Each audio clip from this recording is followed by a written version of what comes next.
Good day, fam. Aska V is here. So, tapos na ako mag skincare. Meron lang akong itim-itim dito kasi nga may mascara pa ako natira from kahapon. So, kailangan lang natin na tissue.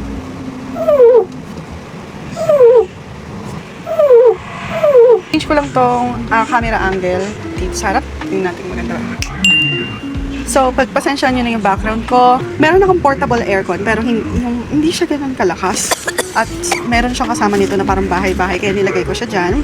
And pagpasensyahan nyo na yung mga jackets sa taas. Kasi dyan ko nilagay yung mga gamit kong jacket para hindi na ako mahirapan ilagay sila dito para labanan. Pero either way, hindi yun yung topic for today. So, mag-aayos muna ako.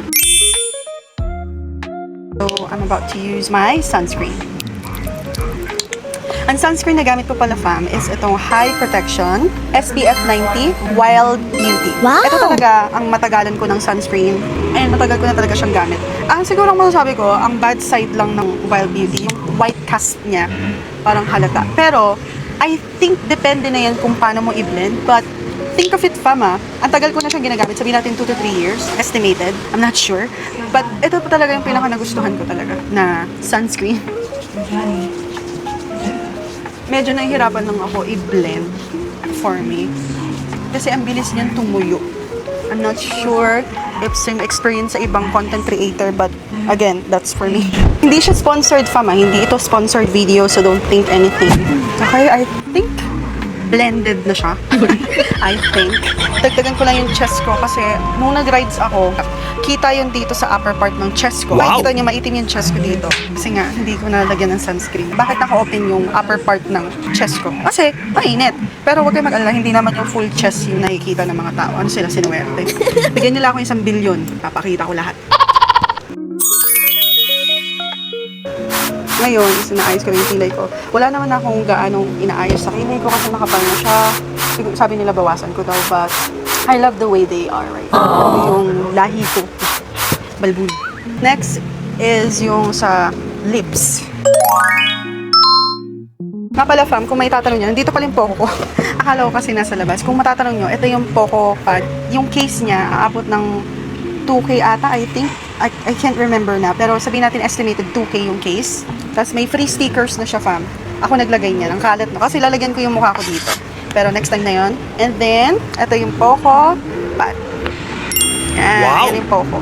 Ito yung camera niya, fam. Hindi ganun ka linaw. But it's fine for me. Ito yung camera. Nandito yung camera niya. Ang galing yun. Ang pinakaangat talaga sa feature ng Poco na to is yung volume niya. Ayan, yung sounds niya.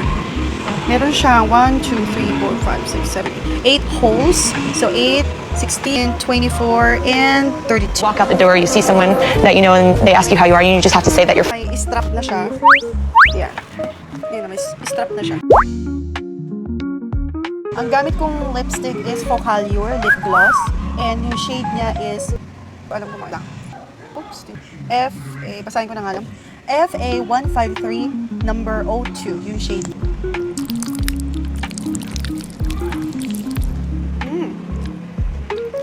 Parang elegant look. Parang nude siya. Oh my God. Kung gusto niyo mag-order ng mga makeup na ginagamit ko talaga and proven and tested talaga, is punta lang kayo dito sa TikTok shop ko. Click niyo lang yung follow para at least updated din kayo. Just click the Ask Us TikTok shop. You can check all of those products. So you can just search my shop there para makita niyo talaga kung ano yung mga ginagamit ko. Paubos na tong bro ko eh. Ang gamit kong next sa brow na makapal is She Glam Clear. Okay? Ito yung She Glam Clear. May comb na siya at may brush. Pero ang actually hindi ko na din nagagamit yan. Kasi ang ginagawa ko ay ito. Alamin na maliit, taas, sure that they are all covered, and then up, up, up, up. Pero paubos na siya, bibilin na ako ng bago. Dito. Kasi gusto ko yung left talaga siya, fam. Lift talaga siya. And then, gaganyan ko lang. And huwag kayo mag-alala, hindi ko masyadong gagandahan kasi nga nasa bahay lang ako. So, ayun, ang She Glam. So, inano ko lang siya. Parang medyo inayos-ayos. Mukhang dull yung mukha ko. Nalagyan ako ng tinted lip balm. So,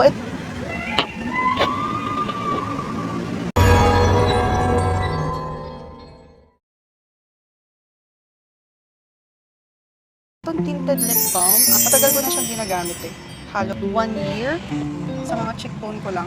Kasi ang ganda ng pigment niya pagdating sa cheekbone ko and then sa ilong ko. Wow!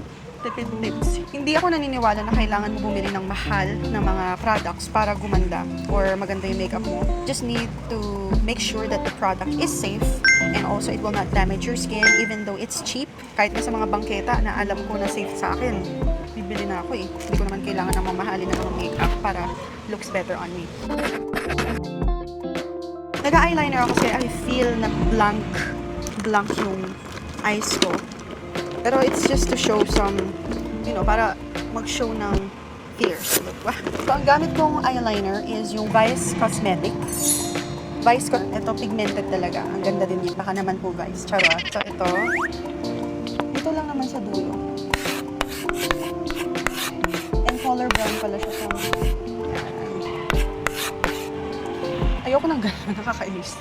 Kahit hindi siya gano'n ka-smooth. So, naiinis ako dito sa side. May side talaga tayo ng mata na hindi marunong makisama.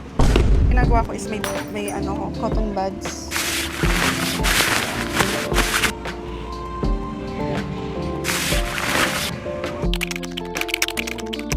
Sa buko lang naman, nothing inch.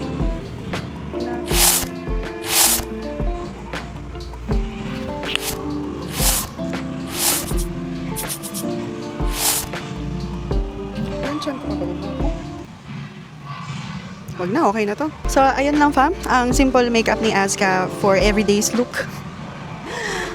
So, ayun nga. Thank you so much for watching. Kahit wala namang kakwenta-kwenta to. Mahilig lang talaga ako mag-vlog kasi for me, gusto ko balang araw makita ng anak ko or anything na future generation ko, yung kabibuhan. Yun. Tsaka, hopefully mamana yung kahit slight creativeness ko. Tsaka ito yung nag-heal sa inner child ko. Yan. So, next time fam, and hopefully sa next vlog ko makapag-purchase na ako ng any action cam for my motovlog kasi yun lang talaga yung nahihirapan ako and magkaroon ng magandang background next time. So, thank you so much fam and I love you all and more vlogs to come and hope, peace, unity all over the world.